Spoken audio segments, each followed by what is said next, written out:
जय श्री राम। आज मैं आपको रामचरितमानस के बाल कांड में, जहाँ पर श्री राम के जन्म होने का वर्णन होता है कि कैसे श्री राम का जन्म पृथ्वी पर हुआ, उसके लिए क्या भूमिका थी, किन कारणों से उनको धरती पर भगवान राम को जन्म लेना पड़ा।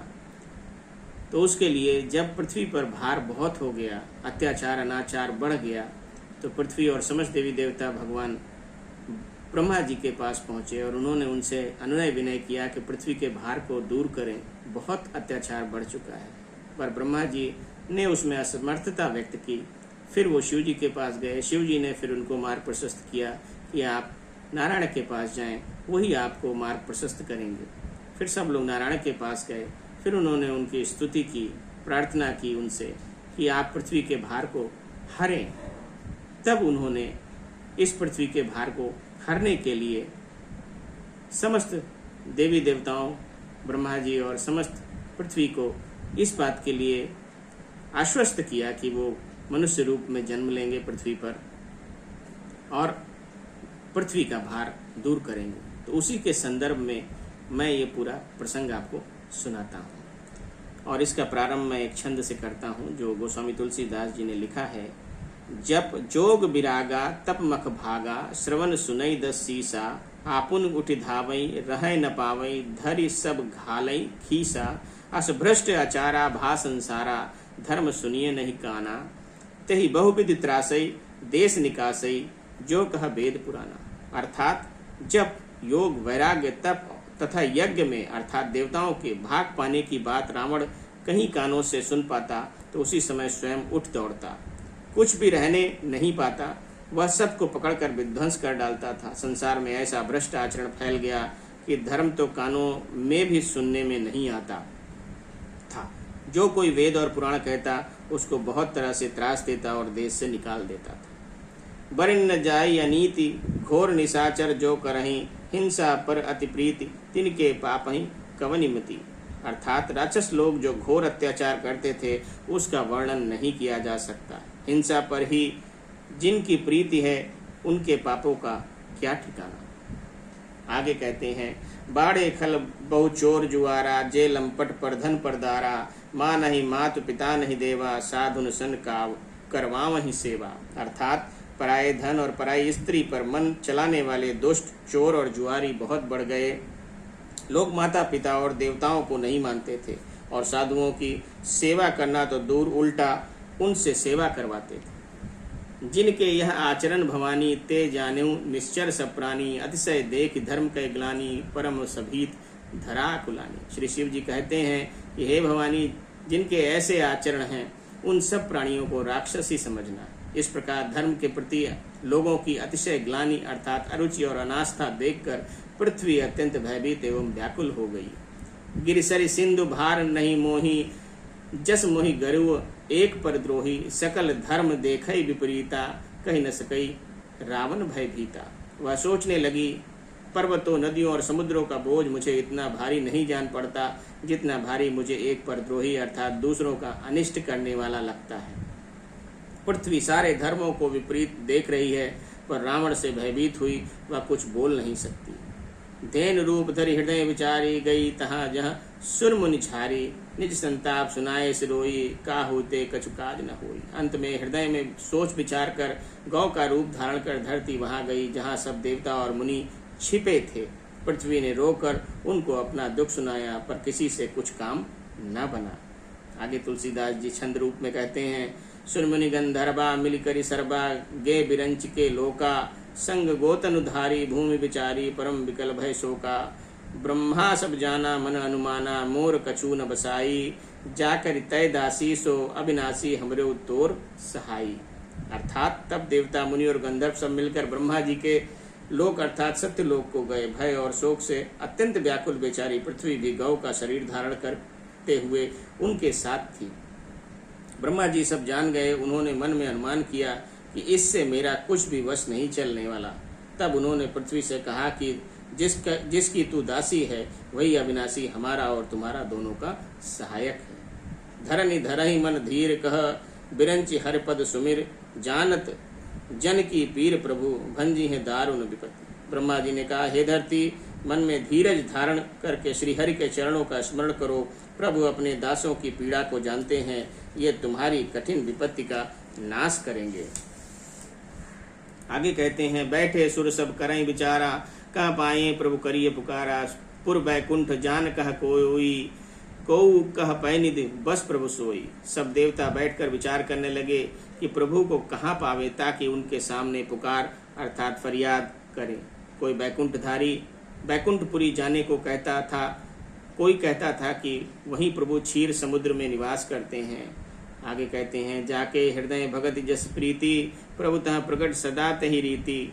तई समाज गिर जा मैं रहे हूँ, अवसर पाई वचन एक कहे हूँ। जिसके हृदय में जैसी भक्ति और प्रीति होती है, प्रभु वहाँ अर्थात उसके लिए सदा उसी रीति से प्रकट होते हैं। हे पार्वती, उस समाज में मैं भी था। अवसर पाकर मैंने एक बात कही। शिव जी ये बात प्रसंग कहते हैं। क्या कहते हैं? हरि व्यापक सर्वत्र समाना, प्रेम ते प्रगट होई मैं जाना। देश काल दिस विधि सिहु माही, कहाँ सो कहाँ जहाँ प्रभु नाही। अर्थात मैं तो यह जानता हूँ कि भगवान सब जगह समान रूप से व्यापक है। प्रेम से वे प्रकट हो जाते हैं। देश काल दिशा विदिशा में बताओ ऐसी जगह कहाँ है जहाँ प्रभु ना हो। अर्थात वो सर्वत्र सब जगह व्याप्त है। अग जग मैं सब रहित विरागी, प्रेमित प्रभु प्रगटई जिमि आगी। मोर वचन सबके मन माना, साधु साधु करी ब्रह्म बखाना। अर्थात वे चराचर में व्याप्त होते हुए भी सबसे रहित और विरक्त, उनकी कहीं आसक्ति नहीं है। वे प्रेम से प्रकट होते हैं। जैसे अग्नि अव्यक्त रूप से सर्वत्र व्याप्त है, परंतु जहाँ उसके लिए अरणि मंथादि साधन किए जाते हैं वहाँ वहाँ प्रकट होती है। इसी प्रकार सर्वत्र व्याप्त भगवान भी प्रेम से प्रकट होते हैं। मेरी बात सबको प्रिय लगी, अर्थात शिव जी की बात सबको प्रिय लगी। ब्रह्मा जी ने साधु साधु कहकर बड़ाई की। आगे कहते हैं तुलसीदास जी, सुन बिरंच मन हरस्तन, पुलक नैन बह नीर। स्तुति करत जोर कर, सावधान मति धीर। मेरी बात सुनकर ब्रह्मा जी के मन में बड़ा हर्ष हुआ। उनका तन पुलकित हो गया और नेत्रों में प्रेम के आंसू बहने लगे। तब वे धीर बुद्धि ब्रह्मा जी सावधान होकर हाथ जोड़कर स्तुति करने लगे। फिर ब्रह्मा जी नारायण की, भगवान विष्णु की स्तुति करने लगे। वो स्तुति छंद रूप में तुलसीदास जी ने लिखी है, मैं आपको सुनाता हूँ। सुनो। जय जय सुरनायक जन सुखदायक, प्रंत पाल भगवंता। गो द्विज हितकारी, जय असुरारी, सिंधु सुता प्रिय कंता। पालन सुर धरनी, अद्भुत करनी, मरम न जाने कोई। सो सहज कृपाला, दीन दयाला, करौ अनुग्रह सोई। जय जय अविनाशी, सब घटवासी, व्यापक परम आनंदा। अभिगत गोतीतम, चरित पुनीतम, माया रहित मुकुंदा। जय लाग विरागी, अति अनुरागी, विगत मोह मुनि वृंदा। निस्बासर ध्यावहि, गुणगन गावहि, जयति सच्चिदानंदा। जय सृष्टि उपाय, त्रिविध बनाई, संग सहाय न दूजा। सो करौ अघारी, चिंत हमारी, जानिए भगति न पूजा। जो भव भय भंजन, मुनि मन रंजन, गंजन विपति व्यरूथा। मन बचक्रम बानी, छाणी सयानी, शरण सकल सुरजूथा। सारद सृज शेषा, ऋषय अशेषा, जा कहूँ को नहीं जाना। जहि दीन पियारे, वेद पुकारे, द्रवों सो श्री भगवाना। भव बारिद मंदर, सब विधि सुंदर, गुण मंदिर सुख पुंजा। मुनि सिद्ध सकल सुर, परम भयातुर, नमत नाथ पद कंजा। इस प्रकार से भगवान विष्णु की स्तुति की और अंत में जो मैंने पंक्तियां कही उसका अर्थ है कि सरस्वती, वेद, शेष जी और संपूर्ण ऋषि कोई भी जिनको नहीं जानते, जिनके दीन प्रिय हैं, ऐसा वेद पुकार कर कहते हैं। वे ही श्री भगवान हम पर दया करें। हे संसार रूपी समुद्र के मतने के लिए मंदराचल रूप सब प्रकार से सुंदर गुणों के धाम और सुखों की राशिनाथ, आपके चरण कमलों में मुनि, सिद्ध और सारे देवता भय से अत्यंत व्याकुल होकर नमस्कार करते हैं। फिर क्या कहते हैं? जानि सभय सुरभूमि, सुनि वचन समेत स्नेह। गगन गिरा गंभीर भय, हरनि शोक संदेह। देवता और पृथ्वी को भयभीत जानकर उनके स्नेह युक्त वचन सुनकर शोक और संदेह को हरने वाली गंभीर आकाशवाणी हुई। जब स्तुति की गई उसके बाद ब्रह्मा जी द्वारा उसके बाद आकाशवाणी हुई। क्या कहते हैं?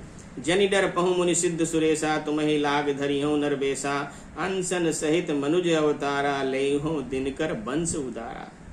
हे मुनि, सिद्ध और देवताओं के स्वामियों, डरो मत, तुम्हारे लिए मैं मनुष्य का रूप धारण करूंगा और उदार अर्थात पवित्र सूर्य वंश में अंशों सहित मनुष्य का अवतार लूंगा। कश्यप अदित महातप कीना, तिन कहूँ मैं पूरब बर दीना, ते दशरथ कौशल्या रूपा, कौशलपुरी प्रकट नरभूपा। कश्यप और आदित्य ने बड़ा भारी तप किया था। कश्यप ऋषि का नाम आपने सुना होगा। कश्यप आदित्य ने बड़ा भारी तप किया था। मैं पहले ही उनको वर दे चुका हूँ। वे ही दशरथ और कौशल्या के रूप में मनुष्यों के राजा होकर श्री अयोध्यापुरी में प्रकट हुए हैं। तिनके ग्रह अवतरियों जाई, तिनके ग्रह अवतरियों जाई, साफ साफ कहा है, अवतरल लेंगे। रघुकुल तिलक सो चार्यो भाई, नारद वचन सत्य सब करियों, परम शक्ति समेत अवतरियों। उन्हीं के घर जाकर मैं रघुकुल में श्रेष्ठ 4 भाइयों के रूप में अवतार लूंगा। नारद के सब वचन मैं सत्य करूंगा और अपनी पराशक्ति के सहित अवतार लूंगा। हरिहं सकल भूमि गरुआई, निर्भय हो देव समुदायी, गगन ब्रह्म बानी सुनिकाना, तुरत फिरे सुर हृदय जुड़ाना। मैं पृथ्वी का सब भार हर लूंगा। हे देव वृंद, तुम निर्भय हो जाओ। आकाश में ब्रह्म अर्थात भगवान की वाणी को कान से सुनकर देवता तुरंत लौट गए। उनका हृदय शीतल हो गया। तब ब्रह्मा धरनी समझावा, अभय भई भरोस जी आवा। तब ब्रह्मा जी ने पृथ्वी को समझाया, वह भी निर्भय हुई और उसके जी में भरोसा अर्थात ढांढस आ गया। निज लोक ही बिरंच गे, देवन यह सिखाए, बानर तनु धरि धरि मही, हरिपद सेव हो जाए। देवताओं को यही सिखाकर कि वानरों का शरीर धर धर कर तुम लोग पृथ्वी पर जाकर भगवान के चरणों की सेवा करो। ब्रह्मा जी अपने लोक को चले गए। गए देव सब निज निज धामा, भूमि सहित मन कहूँ विश्रामा। जो कछुआय सु ब्रह्म दीना, हर से देव विलंब न कीना। सब देवता अपने अपने लोक को गए। पृथ्वी सहित सबके मन को शांति मिली। ब्रह्मा जी ने जो कुछ आज्ञा दी उससे देवता बहुत प्रसन्न हुए और उन्होंने वैसा करने में देर नहीं की। बनचर देह धरी छिति माही, अतुलित बल प्रताप तिन पाही। गिरतरु नख आयुध सब बीरा, हरि मारग चितमयी मत धीरा। पृथ्वी पर उन्होंने वानर देह धारण की। उनमें अपार बल और प्रताप था। सभी शूरवीर थे। पर्वत वृक्ष और नख ही उनके सस्ते। वे धीर बुद्धि वाले वानर रूप देवता भगवान के आने की राह देखने लगे। तो इस प्रकार से श्री राम जी के अवतरण लेने का वर्णन मैंने आपको सुनाया। और ये जितने भी वानर हैं वो सब देव रूपों में ही प्रकट हुए थे, क्योंकि जो लंकेश था, जो रावण था, उसको मनुष्य और वानर छोड़ के बाकी किसी सबसे जो है मारा जा सकता था, लेकिन नहीं मारा जा सकता। लेकिन मनुष्य और वानर 2 ऐसे थे जिनसे वो मारा जा सकता था। इसीलिए भगवान ने अपना जो स्वरूप है वो इसी रूप में प्रस्तुत किया। और वानरों जितने भी देवी देवता थे वो वानर रूप में प्रकट हुए और उन्होंने अंत में जा कर के राक्षस राज लंकेश का, रावण का अंत किया और धरती को भार से मुक्त किया और फिर से धर्म की स्थापना की और संसार को और समाज को फिर से एक धर्म युक्त समाज की स्थापना करने में सहायता की। तो ये है राम जी की महिमा और राम जी का गुणगान। और जो तुलसीदास जी ने लिखा है उनको भी बड़ा आदर पूर्वक प्रणाम है और उनका कोट कोट सम्मान है। जय श्री राम।